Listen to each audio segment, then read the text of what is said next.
लोकसभा चुनाव नजदीक है। इधर झारखंड में ईडी की कार्रवाई लगातार देखी जा रही है। पिछले दिनों कांग्रेस से बड़कागांव विधायक अंबा प्रसाद के ठिकाने पर ईडी की कार्रवाई हुई, जिसके बाद राजनीतिक बयानबाजी तेज है। आरोप प्रत्यारोप का दौर जारी है। झामुमो के प्रदेश प्रवक्ता मनोज पांडे ने ईडी की कार्रवाई को भाजपा का षड्यंत्र करार दिया है। उन्होंने कहा है कि अंबा प्रसाद को भाजपा प्रलोभन दे रही थी, लेकिन अंबा झुकी नहीं, तो ये ईडी की कार्रवाई की गई है। वहीं भाजपा प्रदेश प्रवक्ता प्रतुल शाहदेव ने झामुमो पर पलटवार करते हुए कहा कि आरोप सरासर गलत है। भाजपा कभी भी अंबा प्रसाद जैसे को अपने पार्टी में नहीं लाएगी। कुछ दाग ऐसे होते हैं जो वॉशिंग मशीन में भी नहीं धुल पाते।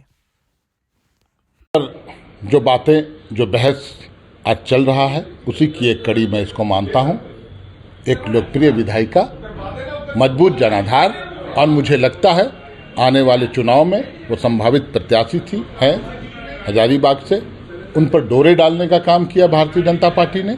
उन्होंने स्पष्ट रूप से बोला कि हमें प्रलोभन दिया जा रहा था, हम पर दबाव डाला जा रहा था कि चतरा से आप उम्मीदवार बन जाएं, हजारीबाग से बन जाएं। मैंने नकार दिया, तब इस तरह की कार्रवाई हुई है। तो इनका प्रयास होता है कि वैसे नेताओं को हम अपने पाले में करें, साम दाम दंड भेद लगाकर, और अपने वॉशिंग मशीन में डाल के दाग को धोने का काम करें। लेकिन जैसे हेमंत सोरेन ने झुकना पसंद नहीं किया, लड़ना पसंद किया, वैसे ही अंबा प्रसाद का परिवार भी लड़ाकू परिवार है। वो शुरू से, उनके पिताजी ने भी लड़ाई लड़ी है, वो भी लड़ाई लड़ रही है, और मैं समझता हूँ लड़ने वालों की ही जीत होती है। सैल्यूट है अंबा जी को।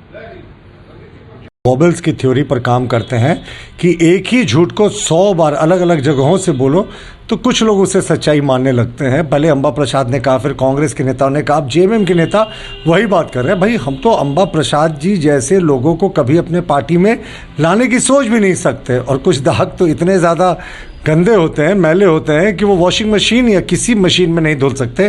अंबा प्रसाद पर संगीन आरोप है, ईडी की दबिश हुई है, और भ्रष्टाचार से ज़ीरो टॉलरेंस है हमारा, और जो कानून सम्मत कार्रवाई है वो होगी। लेकिन अंबा प्रसाद और अब जेएमएम और कांग्रेस के नेताओं का कहना कि बीजेपी में नहीं आने के कारण उनको इस तरह की कार्रवाई हो रही है। भाई, कब किस नेता ने किस समय किस दिन सब बताएं वो, लेकिन वो कुछ बताएंगे नहीं ना। वो हवा में सिर्फ ध्यान भटकाने के लिए वो बयानबाजी कर रही हैं। कल वो ये भी कह देंगी कि उनको रिपब्लिकन पार्टी से प्रलोभन था अमेरिका से चुनाव लड़ने का। तो बातें हैं, बातों का क्या। ऐसे कहा जा रहा है कि लगभग 100 डॉक्यूमेंट्स ईडी सीज किए हैं। भाई, हमने भी मीडिया में देखी है कि बहुत संगीन आरोप लगे हैं जिनके यहाँ छापे पड़े हैं, और कहा गया कि नामकुम का करीब 20% ज़मीन का हिस्सा एक व्यक्ति और उसके रिश्तेदारों ने गैर कानूनी तरीके से कब्जा करके रखा है। विधायक अंबा प्रसाद के यहाँ से भी मीडिया की रिपोर्ट के अनुसार काफ़ी चीज़ें बरामद होने की खबरें हैं। बहरहाल ईडी को इसमें ऑफिशियल वक्तव्य देना है।